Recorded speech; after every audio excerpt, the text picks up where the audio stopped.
നമസ്കാരം. മലയാളി വാർത്തയിലേക്ക് സ്വാഗതം. പലതരത്തിലുള്ള രോഗങ്ങൾ നമ്മുടെ സമൂഹത്തിലുണ്ട് എന്നുള്ളത് എപ്പോഴും അതിനെക്കുറിച്ചുള്ള മുന്നറിയിപ്പുകളും വന്നുകൊണ്ടിരിക്കുന്നതാണ്.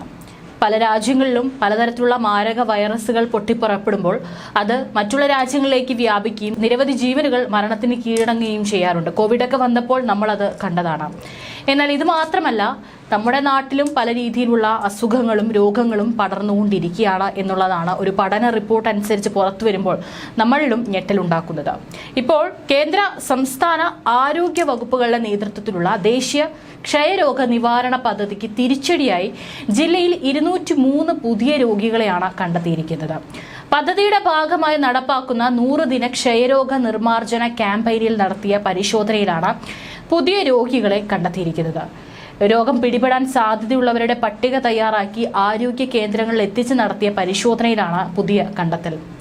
മാത്രമല്ല, ഓരോ ജില്ലയിലും വർഷത്തിൽ ശരാശരി 1000 പേർക്ക് ക്ഷയരോഗം പിടിപെടുന്നതായും 100-ലേറെ പേർ മരിക്കുന്നതായും ആരോഗ്യ പ്രവർത്തകരും പറയുന്നുണ്ട്.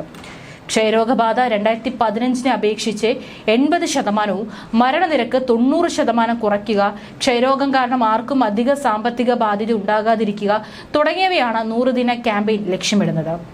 ക്ഷയരോഗബാധിതരുടെ അടുത്തിടപഴകുന്നവർ, പ്രമേഹ ബാധിതർ, HIV ബാധിതർ, ഡയാലിസിസ്, അവയവമാറ്റ ശസ്ത്രക്രിയ കഴിഞ്ഞവർ തുടങ്ങിയവർക്ക് രോഗസാധ്യത കൂടുതലാണെന്നും പഠനങ്ങൾ വ്യക്തമാക്കുന്നു.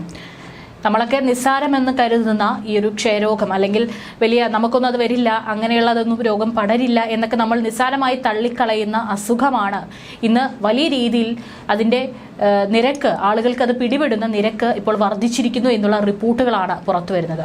ഇപ്പോൾ സർക്കാരിനെതിരെ ഈ ആശമാരുടെ സമരം നടക്കുന്നുണ്ട്, ആശാപ്രവർത്തകർ സമരം നടത്തുന്നുണ്ട്. പക്ഷെ അതും ബാധിക്കാനുള്ള സാധ്യതയുണ്ട്. കാരണം ഈ ഗൃഹസന്ദർശനത്തിലൂടെയും അന്യസംസ്ഥാന തൊഴിലാളികൾക്കും പൊതുജനങ്ങൾക്കുമായി ക്യാമ്പുകൾ സംഘടിപ്പിച്ചും വൃദ്ധസദനങ്ങൾ, അനാഥാലയങ്ങൾ, ജയിലുകൾ എന്നിവ സന്ദർശിച്ച് കഫ പരിശോധന നടത്തിയാണ് ഇവർ രോഗികളെ കണ്ടെത്തുന്നത്.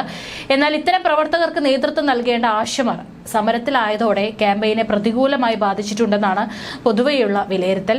രോഗികളുടെ പട്ടിക തയ്യാറാക്കൽ, വീട് വീടാന്തരം സർവേ, മരുന്ന് വിതരണം, സമൂഹ അവബോധം ഉൾപ്പെടെ ഉത്തരവാദിത്തപ്പെട്ട ജോലികൾ ആശമാരെയാണ് ചുമതലപ്പെടുത്തിയിട്ടുള്ളത്. 2 ആഴ്ചയിലധികം നീണ്ടു നിൽക്കുന്ന ചുമ, ശരീരം ക്ഷീണിക്കുക, ഭാരം കുറയുക, വിശപ്പില്ലായ്മ, രാത്രിയിലുള്ള കുളിരോടുകൂടിയ പനി, ചുമച്ച രക്തം തുപ്പുക, രക്തം കലർന്ന കഫം കരുതൽ വേണം എന്നാണ് സർക്കാർ അടക്കം മുന്നറിയിപ്പിൽ കൃത്യമായി പറഞ്ഞിരിക്കുന്നത്. ഇത്തരത്തിലുള്ള ലക്ഷണങ്ങൾ കണ്ടു കഴിഞ്ഞാൽ നമ്മൾ സാധാരണ വരുന്ന ചുമ അല്ലെങ്കിൽ പനി, അസുഖം എന്നൊക്കെ പറഞ്ഞ് സ്വയം ചികിത്സ ചെയ്യരുതെന്നും മുന്നറിയിപ്പിൽ കൃത്യമായി പറഞ്ഞിട്ടുണ്ട്. മാത്രമല്ല, തുറസായ സ്ഥലങ്ങളിൽ തുപ്പരുത്, ചുമയ്ക്കുമ്പോഴും തുമ്മുമ്പോഴും എല്ലാം തന്നെ മൂക്കും വായും മറച്ചു പിടിക്കുക, മരുന്നുകൾ നിർദ്ദിഷ്ട കാലം മുഴുവൻ മുടങ്ങാതെ കഴിക്കുക, ചുമയുണ്ടെങ്കിൽ പരിശോധന നടത്തി ക്ഷയമല്ലെന്ന് ഉറപ്പാക്കുക.